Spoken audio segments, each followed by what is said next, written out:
What's up guys, it's Paraly5er here, and welcome to Mythbusting Part 18. This is the series where I take your myths from the comments and test them out in Grounded. For those who don't know, I am going to be participating in the Casually Grounded Backyard Brawl. This is a PvP tournament hosted by the devs. The tournament begins on March the 1st, and I will feature in the tournament on March the 8th, and if I make it to the finals, March the 22nd. As you can see, the times are on the screen. It is a Wednesday from 1 PM to 2:30 PM. Pacific time, so make sure you adjust that for your time zones. Make sure you tune in if you want to see me probably get rolled by everyone else in the tournament, let's be honest. The first myth in today's episode has been sent in by GoBroPlays, who asks, myth, can the Broodmother eat bombardier parts or ladybug parts? Previously, we tested this with the mantis to see if it would eat the parts in the mantis kebab, but it didn't. Will the Broodmother? I summoned the Broodmother and first dropped some of the items from the web sacks, including a stinkbug part, but she wasn't interested. Next, I tried the bombardier parts. Not interested. Finally, I tried the ladybug parts, but she didn't eat those either. So this myth is busted. The Broodmother doesn't eat anything. Today's next myth has been sent in by Kev O. Goon, who says, myth, Grassmaster mutation goes towards the chopping speed of underwater roots. Let's test it out. I headed underwater with Grassmaster and chopped the roots. As I was chopping them, I didn't recover any stamina, so this myth is busted. Chopping the roots doesn't work with Grassmaster. But in case you were curious, I tested it with eelgrass, and the Grassmaster does work for this, as I was recovering stamina. Next up today, we have a myth from Buzzy the Bunny, who says, myth, guard dog mutation affects the hooking a grass plank damage. Let's give it a go. I first started the mixer and threw a weed stem at a lava. Then I equipped guard dog and threw a weed stem at a different lava. I put the health bars side by side and the larvae had the same health, meaning this myth is busted. Guard dog doesn't increase the damage from hooking a weed stem or grass plank. The next myth in today's episode has been sent in by Gritty Boy, and they say myth, the side of the koi fish that doesn't have an eye is a blind spot. Time to find out. I hopped into my world and tried to swim alongside the koi on the side that it has no eye. It was definitely still able to detect me, despite not being able to see me. So I'm going to say this myth is busted. The koi seems to be able to see you from both sides. Sweezy has sent in our next myth today and asks, myth, weapon upgrades after the damage bar is maxed out don't deal any extra damage.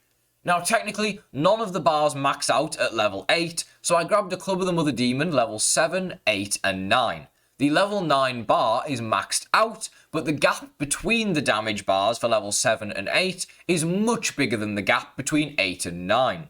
So I did a full combo on a stinkbug with each club, and then measured the gaps between the health bars.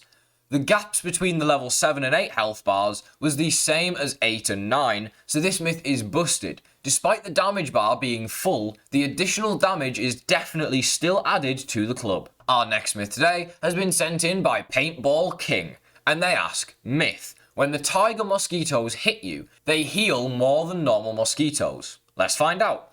I put a full combo into a tiger mosquito, and then let him put a full combo into me. According to the wiki, this combo does 65 damage, and according to my calculations, it healed the tiger mosquito for 32.5 damage, which is half of the damage it dealt. The regular mosquito only deals 45 damage with this combo, meaning this attack would have only healed it by 22.5, thus this myth is confirmed. The tiger mosquito does heal more as a raw number of health, but it's the same percentage of the damage it deals. Today's next myth has been sent in by Aiden, who says, myth, Natural Explorer makes you go faster on zip lines.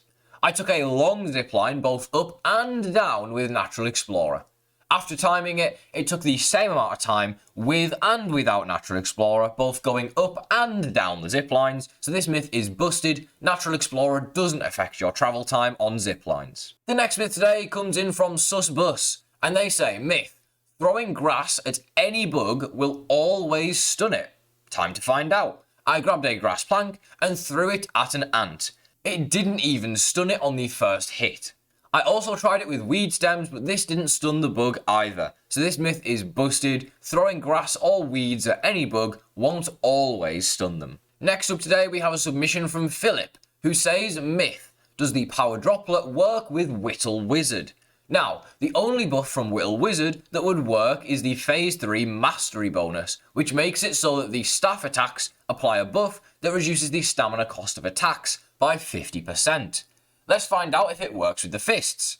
I found a ladybug and began punching. As you can see, I was getting the buff in the bottom left every time I hit the ladybug. So this myth is confirmed. The Whittle Wizard mutation does work with the power droplet. Our next myth today has been sent in by The Supply. And they say, myth, the repair tool will do crits to bugs but not damage. I equipped Coup de Grace and found myself a stink bug. I started repairing it and eventually the repair tool did crit it. So this myth is confirmed. You can crit enemies with this weapon even though it does no damage whatsoever. Today's next myth has been sent in by Pizza Gamer, who says, myth, spiders can be lured. Please test this on each spider with lure arrows, decoy bait, and the lure trap. Damn, bro got me a whole job out here. First, we have the Orc Weaver Jr., who doesn't care about lure arrows. Next, we have a regular Orb Weaver Jr., who does sniff the lure arrows. The Orb Weaver Jr. also went for the decoy bait too. Finally, I tested the lure trap, and the Orb Weaver Jr. also went towards that. Next, we have the regular Orb Weaver. This guy behaves the exact same as the Orb Weaver Jr., so he goes after all 3 items tested. Next, I tried the Wolf Spider. He loved the decoy bait. He also went after the lure arrows and the lure trap. Next is the Infected Wolf Spider. I threw down a bunch of decoy bait and used lure arrows, but he just wasn't interested. I guess the fungal growth clogged his nose. Finally, we have the Black Widow. The Widowlings were interested in the decoy bait, but the Widow itself couldn't care less. When it came to the lure arrows, yet again, the Widow wasn't interested, but the Widowlings were. So the Infected Wolf Spider, Orc Weaver Jr. and Black Widow are the only 3 enemies not affected by this item. So the myth is confirmed for some and busted for others. The next myth today has been sent in by Lewis, who says, myth, Truffle Tussle can break food. Time to give it a go. I headed over to the food and started punching some ants with my Truffle Tussle equipped. As you can see, the food didn't break whatsoever. So this myth is busted, as the Truffle Tussle is a tier 1 explosion and the food requires a tier 2 tool. The penultimate myth of today's episode has been sent in by Ethan, who says, myth, different tier spears have different weight underwater when thrown. Let's check it out. I crafted all 4 spears and began throwing them in the pond. After throwing all 4, I can confirm that they all seem to travel the same distance, but 2 of them floated, which were the Pebbler and Bone Spear, whereas the Stinger and Rusty Spear sank. So this myth is confirmed. They do have different densities, causing 2 to sink and 2 to float. The final myth in today's episode has been sent in by Ryan Way, who says, myth, dropping an item from your backpack while on a zipline will cause you to fall off the zipline. Let's find out. I got on my zipline and began emptying my inventory. As you can see, this didn't cause me to fall off of the zipline at any point, so this myth is busted as you can keep using the zipline even after dropping items. Thank you so much for watching, as always. If you enjoyed the video, don't forget to leave a like on it. I'll see you in the next Grounded video. Have a great rest of your day.